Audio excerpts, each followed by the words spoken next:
Assalamualaikum warahmatullahi wabarakatuh. Ketemu lagi dengan saya, Herman Jambek.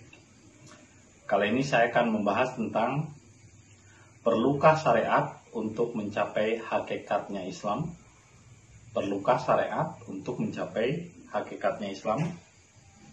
Tapi sebelumnya seperti biasa, yuk mari kita ngopi, ngobrol perihal iman, ngobrol perihal Islam.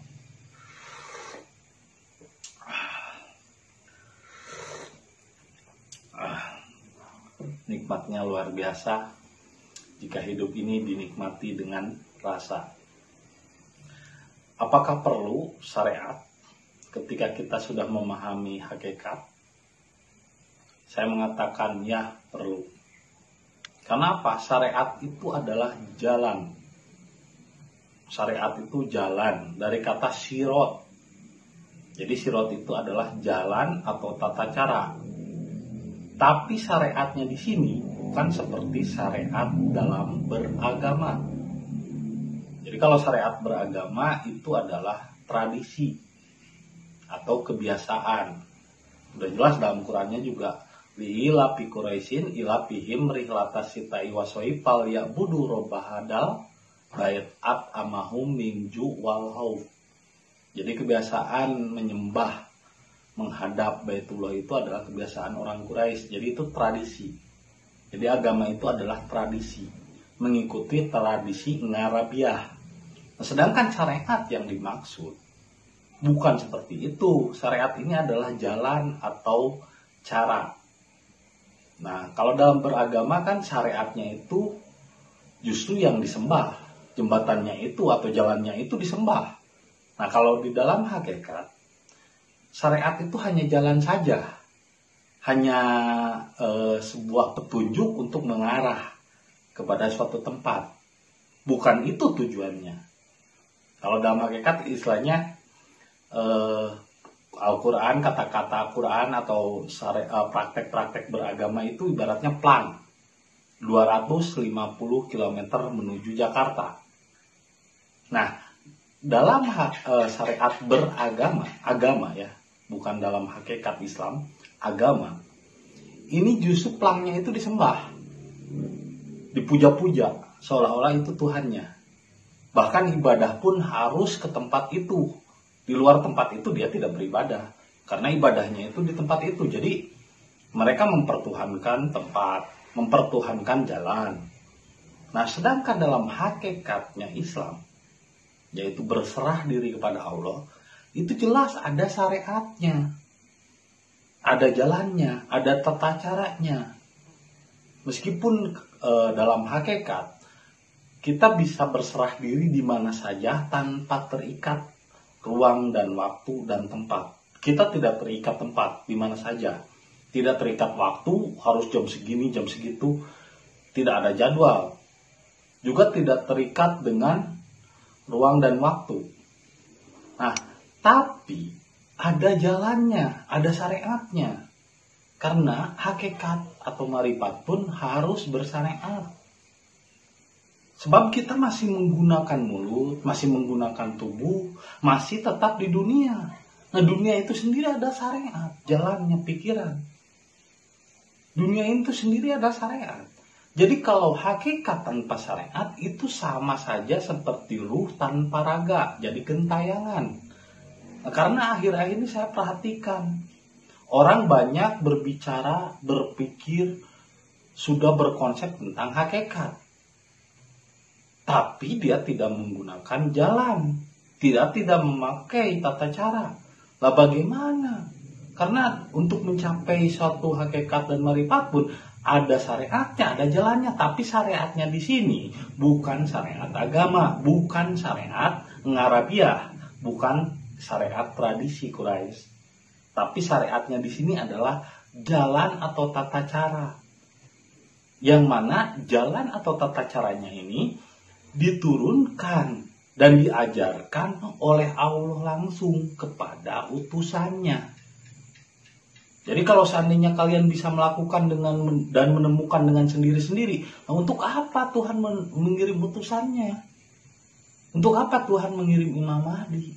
Untuk apa Allah mengirimkan utusan-utusannya kalau seandainya cara atau jalannya itu bisa ditemukan sendiri?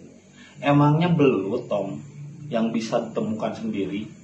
Segala sesuatu itu ada jalannya, ada syariatnya, ada tata caranya. Nggak bisa asal-asalan atau ngarang, berserah diri itu harus begini. Nggak bisa, itu harus ada jalannya. Dan sebelum berserah diri, ibarat botol itu harus dibuka dulu tutupnya. Ibarat ini nih, nah itu harus dibuka dulu katupnya, harus dibuka dulu covernya. Yang membuat cover atau yang menjadikan cover ke dalam diri kita adalah pikiran, hati, dan nafsu. Dan ini ada syariatnya, ada jalannya, ada tata caranya. Kalau dalam Islam mungkin disebutnya baiat atau syahadat, tapi kami tidak menyebutnya baiat, tapi kami menyebutnya dibukanya jiwa atau al-fatihah. Dan itu minimal harus dibantu sama 3 orang saksi dari kami yang sudah menyaksikan. Jadi ini ada jalannya, nggak ngasal, tiba-tiba, saya dengan cara begini, seenaknya aja. Lah itu mah jadi akhirnya hakikat mikung, hakikat yang menyimpang dengan menggunakan metode dan caranya sendiri, menemukan sendiri. Lah memangnya belut ditemukan sendiri atau barang ditemukan sendiri? Segala sesuatu itu ketika Tuhan menciptakan manusia untuk beribadah, maka Tuhan pula yang mengajarkan cara ibadahnya melalui utusannya. Jadi tidak bisa ngarang, tidak bisa ngereka-reka. Cara berserah diri terus begini, nggak bisa, itu ada syariatnya. Jadi hakikat berserah diri pada Allah itu ada syariatnya. Hakikat tanpa syariat adalah ruh tanpa raga, maka jadilah ruh gentayangan. Nah hari ini sekarang jadi banyak yang ruh gentayangan. Padahal saya ketika berbicara di YouTube, sebetulnya ini bukan ceramah, ini saya berak dari hasil yang apa yang saya cerna, apa yang saya alami, apa yang saya makan, apa yang saya lakukan, jadilah suatu dicerna dalam suatu pengalaman, terus dikeluarkan. Ini berak. Jadi apa yang saya sampaikan di YouTube adalah berak. Tiba-tiba ada orang yang ngambil berak itu bukan untuk menyuburkan surga di taman hatinya, tapi malah disebar-sebarin ke orang. Dicuap-cuapin, diomong-omong, aku dapat berak. Lah, akhirnya kan jadi bau. Akhirnya menimbulkan kericuhan. Nah, saya juga membimbing atau mengarahkan kepada jalannya, kepada syariatnya. Tapi khusus bagi yang berminat, khusus bagi yang mau. Kalau yang nggak mau ngapain, saya nggak maksa. Tuhan juga kan tidak menyuruh dan tidak memaksa orang untuk ibadah. Karena ibadah itu bukan kewajiban, tapi kebutuhan.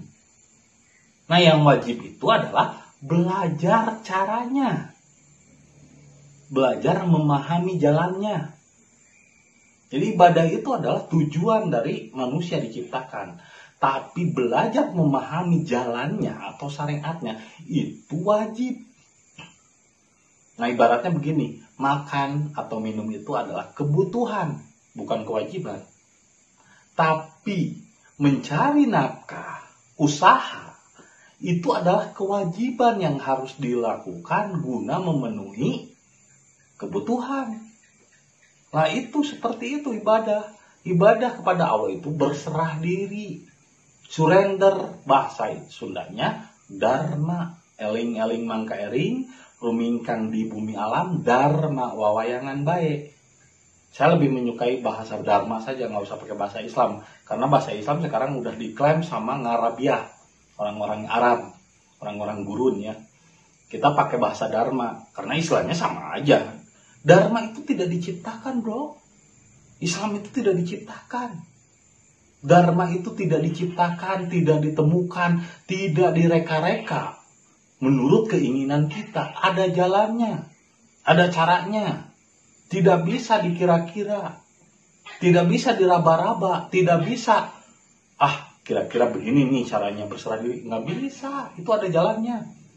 Dan sebelum menuju berserah diri dengan tahanus, Kalau Nabi Muhammad tahanus di Gua Hiro, kalau sekarang disebutnya latihan kejiwaan, itu orang tersebut sebelum menerima latihan kejiwaan, dia harus dibuka dulu katuknya, dibuka dulu jiwanya dari penghalang pikiran, hati, dan nafsu.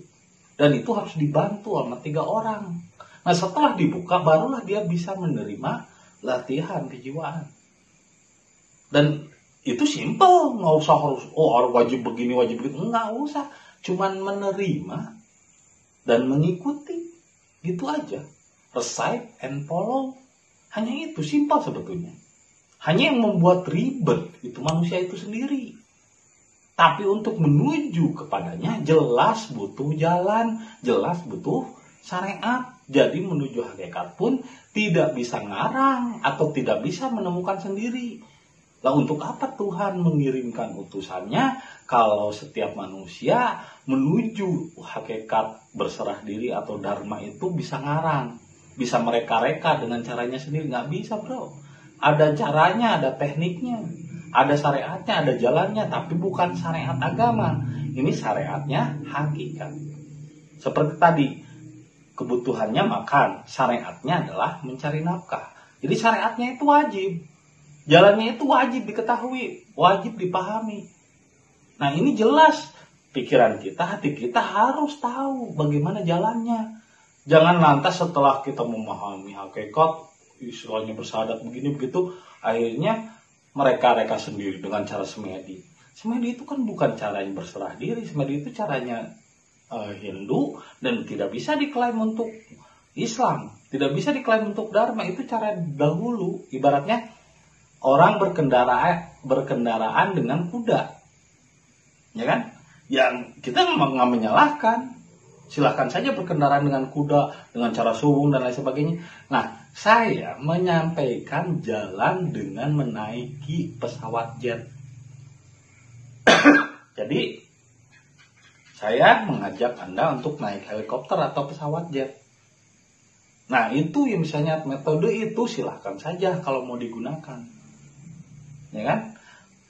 Oh, saya pengen sholat aja, silahkan saja, ibaratnya naik onta berpergian ke Amerika. Nah, kalau saya menawarkan naik ke pesawat jet atau menawarkan naik helikopter, jadi jelas ada jalannya, ada tata caranya, tidak bisa ngarang sendiri, tidak bisa menciptakan sendiri. Karena ketika Tuhan menyuruh manusia untuk beribadah, maka Tuhan mengutus seseorang untuk mengajarkan caranya, syariatnya, tata caranya. Karena hakikat dan marifat adalah dusta kalau tidak menggunakan syariat. Jadi jelas dalam berhakikat dan bermarifat ada syariatnya. Karena hakikat dan marifat tanpa syariat adalah ruh gentayangan. Jadi sekarang banyak ruh gentayangan nih, sudah merasa tahu, padahal mengutin berak, tapi dia sendiri belum tahu bagaimana cara dan bagaimana syariatnya. Akhirnya dia mereka-reka caranya sendiri. Ya, mereka-reka caranya sendiri. Kalau Tuhan direka-reka, kalau Tuhan dikira-kira, nanti yang lu dapat juga prasangka. Bukan Tuhan yang sesungguhnya. Tuhan yang prasangka. Apa yang bedanya dengan agama? Agama juga bertuhan kepada prasangka, bertuhan kepada pengetahuan. Nah, kita kan berhakikat berarti ada syariatnya. Bukan berarti berhakikat tanpa syariat, tapi syariatnya di sini bukan syariat agama ya, bro.